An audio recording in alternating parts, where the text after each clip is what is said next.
heaven's name did you hit her for? How many times do I have to tell you I didn't strike her?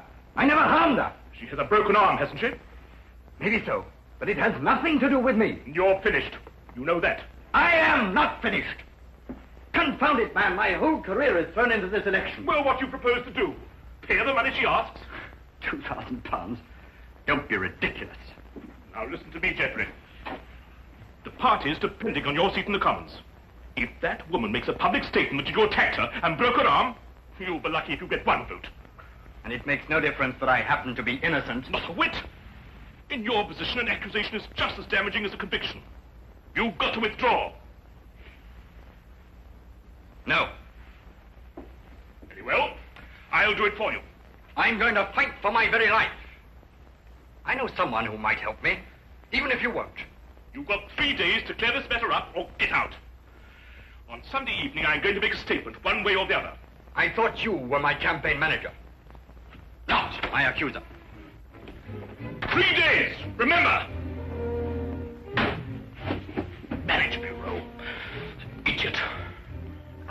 So I went to a marriage bureau. She seemed a very charming sort of woman, cultured and good background and all that. Yes, but a marriage bureau?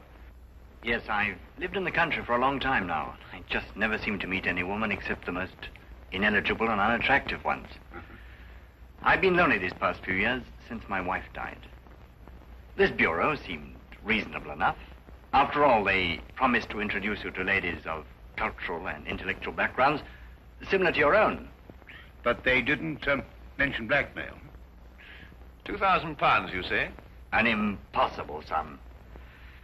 Even if I were guilty, which I'm not. My whole career is at stake, Mr. Holmes. I think it might be a good idea to have a look into this marriage bureau. Don't you agree, Watson? Yes, I'd say so. I simply can't believe Mr. Oliver, he's the proprietor, could be involved in this. And you say you have 3 days to pay or disprove the accusation, eh? Yes, Mr. Holmes. It's not very long, I know.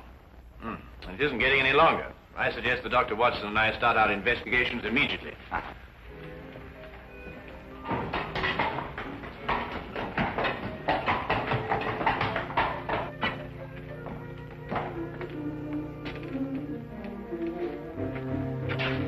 Coward. Oh, no, Holmes, there must be another way of doing this business. We're working against time. This is the only way we can get to the core of the case. Now, listen, Holmes. Now, listen. You go on in, and I'll just wait here. You see, but I'll be here if you need me. You're absolutely no use to me at all out here. Come on. Oh, come on. Come on, Watson. Come on.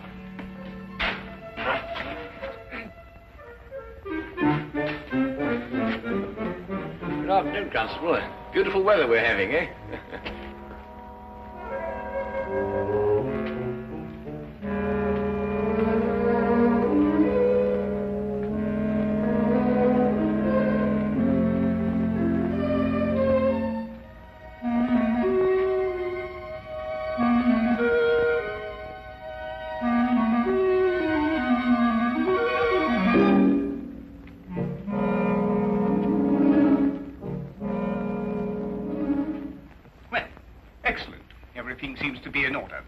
Now, I'm afraid I shall have to put the same questions to you that I put to your friend. I realize they're rather personal, but it's the only way we can be certain that all clients are protected and properly matched. Yes, right. I can understand that. Now, about your financial situation.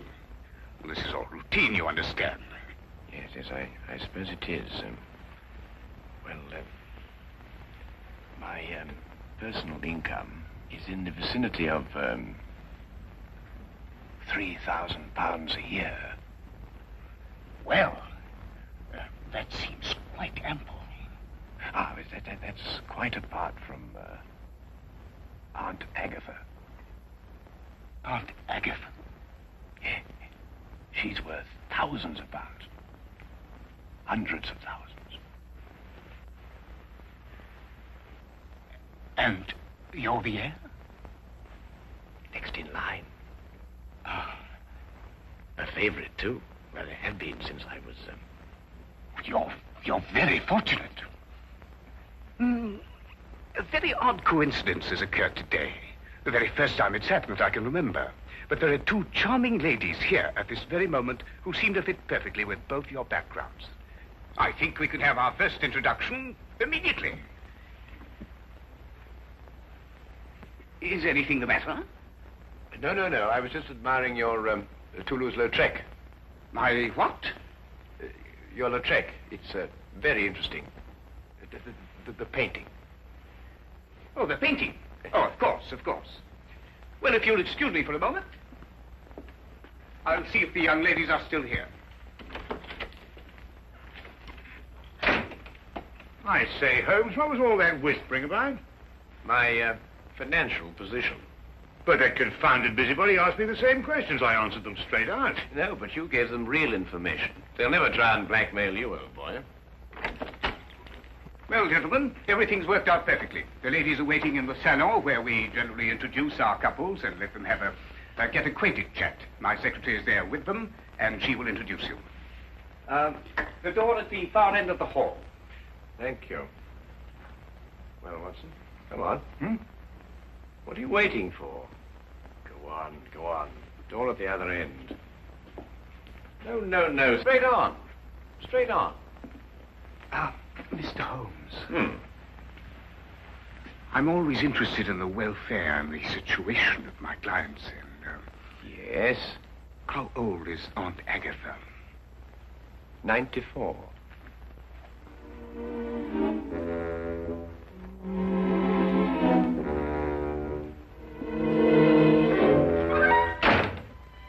Tell me, Miss... Pamela. Oh, that's a charming name, perfectly charming. Now, tell me, Pamela, do you prefer living in the country or do you like living in London, huh? Oh, I like living in the country best. Do you really? Well, so do I, as a matter of fact. I love the country. The thing I like most about the country, I think, is the early morning ride. Really? Yes. Do you ride? No. Oh, pity.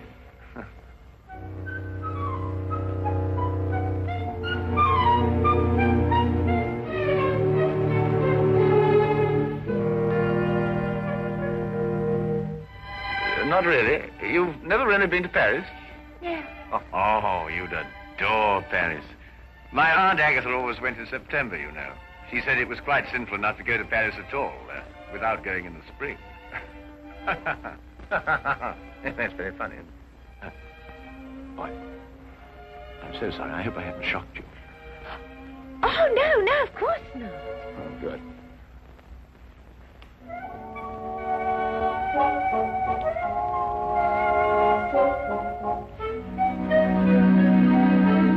And Sir Charles was furious, of course. Well, he hates to lose a wager. But did he pay you the £500? Oh, of course, on the spot. Why wouldn't he? Why don't you say something? You have very pretty eyes. Oh, you're a romantic one. Oh.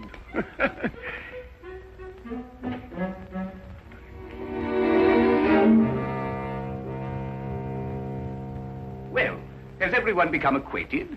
Oh, we've had ever such a lovely chat, Mr. Oliver. Splendid. It's nearly time for us to close the bureau, so I must ask you to leave in a few moments. But first, in accordance with our policy, I want to encourage all of you to know each other. Might I, for instance, suggest that all of you have tea together tomorrow, and then perhaps go to the theatre. That is, of course, if it suits everyone's convenience. Oh, that would be lovely. Oh, yes, let's. Oh, yes, perfectly delightful. Excellent. Well, I will allow you some minutes to make your preparations, and then I'm afraid we must close the office.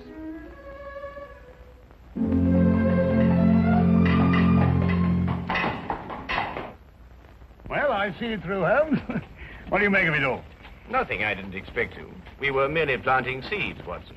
Planting seeds. Yes, it's my theory that if Oliver and the others are blackmailing, they're choosing their victims pretty carefully.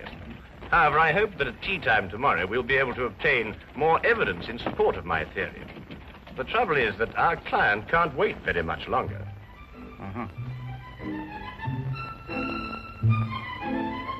You were telling me about your musical background, Mr. Holmes? I'm afraid I interrupted you. Well, there isn't very much to tell, really. I've spent a considerable fortune on my musical education. But what instrument was it you said you played? The violin, my dear. The violin. At times, rather brilliantly, I've been told. Oh, dear, do be careful.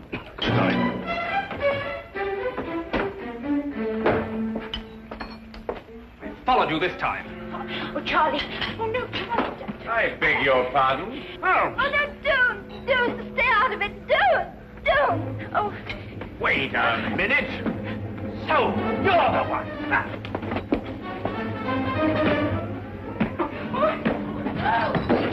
Oh, Charlie. What have you done to him? The police. Somebody get the police. He's my husband. This man, this one here. I saw what he did, ma'am. You better not try any more tricks, mister. The police will soon settle you. But this is outrageous. You don't understand. But it's true. They're married. And he was trying to break them up. I know his type. In here, Constable. There's your man. Holmes, why don't you say something? You can't let a thing like this happen to you. We've fallen very neatly into their trap. Don't you agree, Watson?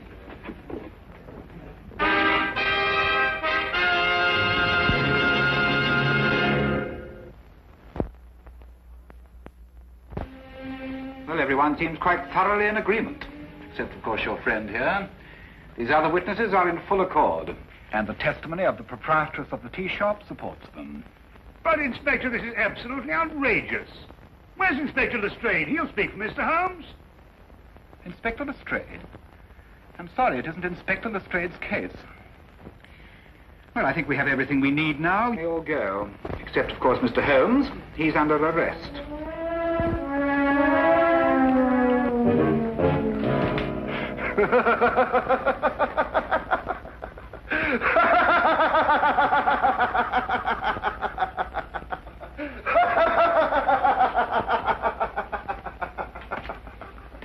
All my life I've waited for something like this. Assault and battery. You should stick to your magnifying glass. Oh, hello, Lestrade. By Jove, I'm glad you're here. Oh, I was just seeing our more dangerous criminals were properly guarded. You were right, Holmes. Oliver called on me and told me that for £4,000 this case would be quietly dropped.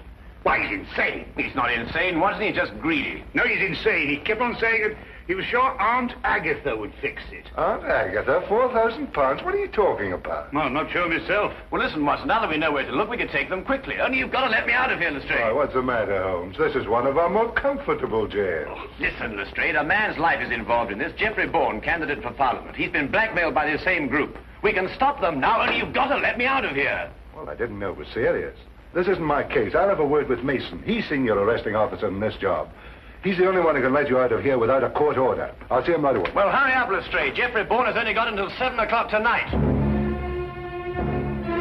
But you will release Holmes. No, I won't, Thompson. Now, look here, Mason. I've known Sherlock Holmes for a very long time. I know him as a valuable colleague. If he says this marriage bureau is a fake, if he says they're blackmailers, then undoubtedly they are blackmailers. But there is no case of any kind against the Marriage Bureau, Lestrade. If one arises, I'll investigate it. But I will not jeopardize my position by taking such a step without cause. As for Mr. Holmes, he has been formally accused, and the number of witnesses more than justify an arrest. All right, Mason. But this is outrageous, Lestrade. Didn't you explain? Everything, Dr. Watson. Right. I'll handle this case myself. You, Dr. Watson? Unless you care to come in and help me. Well, I'll do what I can, of Look, course. Watson, there's only one thing to do. You must break into Oliver's office, go through his private files and everything. There must be further evidence of their activities. Right. Break him? That's against the law. Look, maybe I could get a search warrant. Oh, how soon, Lestrade? Oh, it's a pity this is Sunday. Certainly not before Monday. Not with Mason here. Yes, but look, Geoffrey Bourne only has until 7 o'clock. Yes, but breaking and entering, that's a crime. Have you any idea what the penalty is for that? Yes, if I remember correctly... Thank you very much, Holmes. I'd rather not know. Excuse me.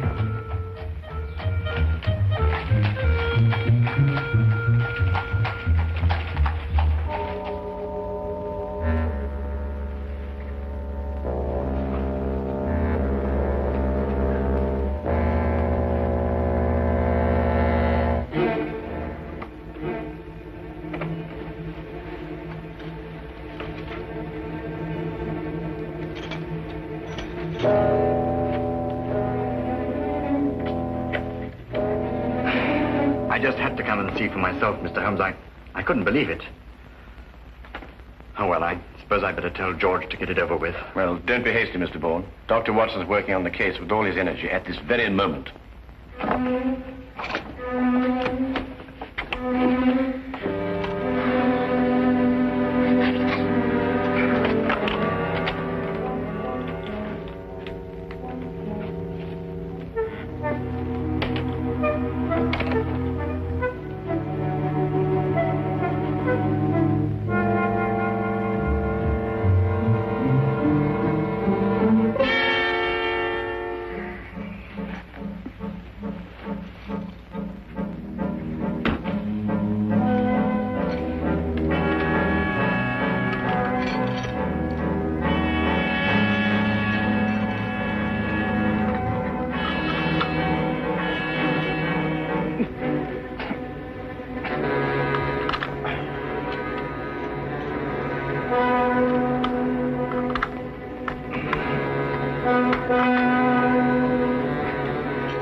It must be a cylindrical lock with multiple tumblers.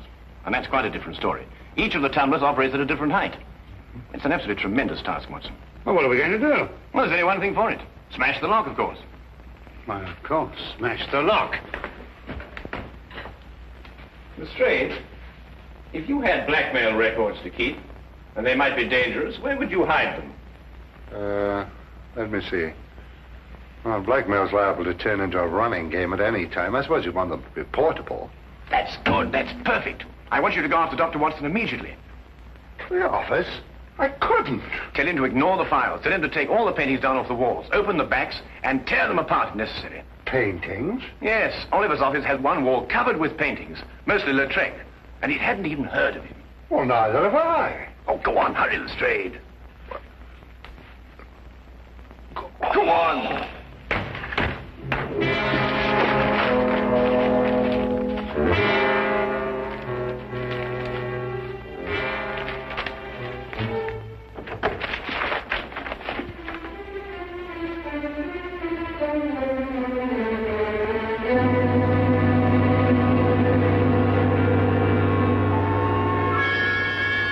Hello, what are you doing here? But you gave me a start. I gave you a start. Look, Holmes says not to bother any more about the files. What? No, he says try looking behind these pictures. Looking behind... Here, you try that. Nonsense.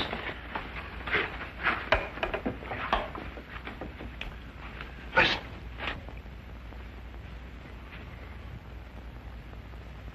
Oh, really, Lestrade. This is nerve-wracking enough without you beginning to hear things.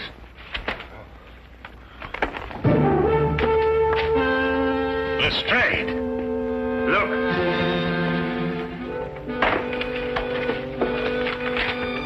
That's it. I just spoke to Mr. Holmes.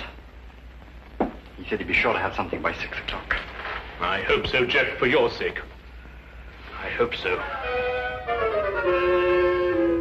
Your eyes are not so pretty.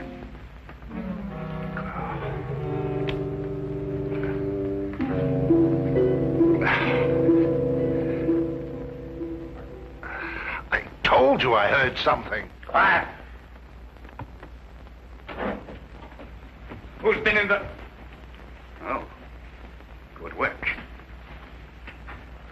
His? Who's he? Scotland Yard. Scotland Yard, eh? What are you doing here? Well, Oliver, you interfere with the national election, for one thing. We've got to clean up those files. We'll take care of them later. Edna, listen to what I'm telling you and see if you can do it right. Stand right here, and if either of them makes a move, scream. Can you do that? Yes, Mr. Oliver. Good. She's awfully stupid, but she can scream.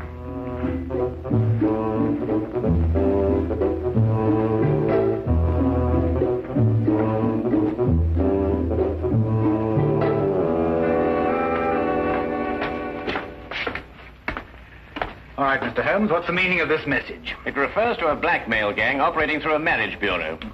I've heard that accusation before, but so far I've seen no evidence to support it. Inspector Lestrade has evidence? Inspector Lestrade? Yes, he's already set out for the marriage bureau to make a clean arrest of the entire gang. But it isn't Inspector Lestrade's case. If he had evidence, he should have brought it to me. Well, I thought of that. Anyway, he went, and according to my calculation, he should have been back by now. However, I think he may have run into some very serious difficulties. There are strict regulations regarding such things. When he gets back here, I'll talk to him. You can do better than that. The day can be yours, you know. What do you mean? Go to the marriage bureau yourself and take charge. After all, it is your case, you know.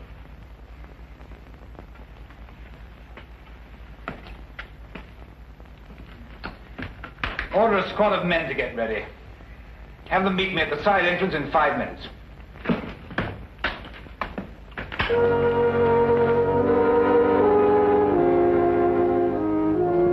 Don't you think she's a pretty girl, Lestrade? What? You know, Lestrade, I'm so surprised that any girl who's so lovely and so intelligent could be kicked around by a cad like Oliver. Do you really think I'm pretty? Oh, yes. I from the very first moment I saw you. Yes, I... Oh, wouldn't you like to sit down? You must be tired standing. Yes. Yeah.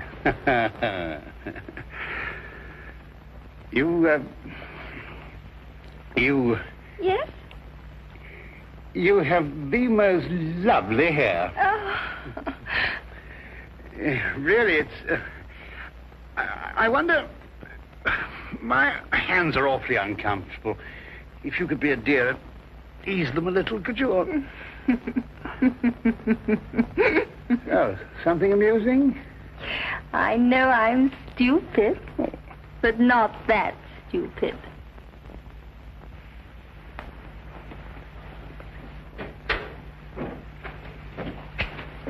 Oh, are you ready to go, Mr. Oliver? Well, Inspector Lestrade? Oh, no, not Mason. Where are you going? Mr. Bourne, before 7. I've got to get there. Go after him and untie his hands. I never saw such a Sunday.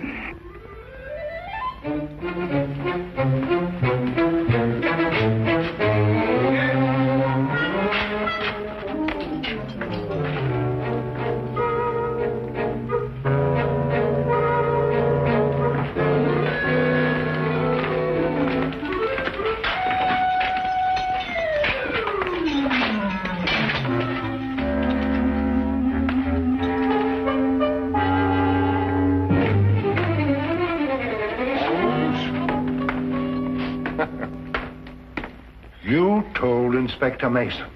I know, Lestrade, but I had to get you out of there somehow. I was better off as I was. Well, I considered that, but despite the injury to your pride, you know, it's best that way. I know nothing of the kind. It was only a matter of a few moments before Dr. Watson and I had the situation completely under control. Well, you must tell me the story. In the meantime, now that the criminals have been arrested, please let me out of here. Oh, I'm terribly sorry. But this is Inspector Mason's case. Huh? I couldn't possibly interfere with another colleague's affair. Oh, no. Oh.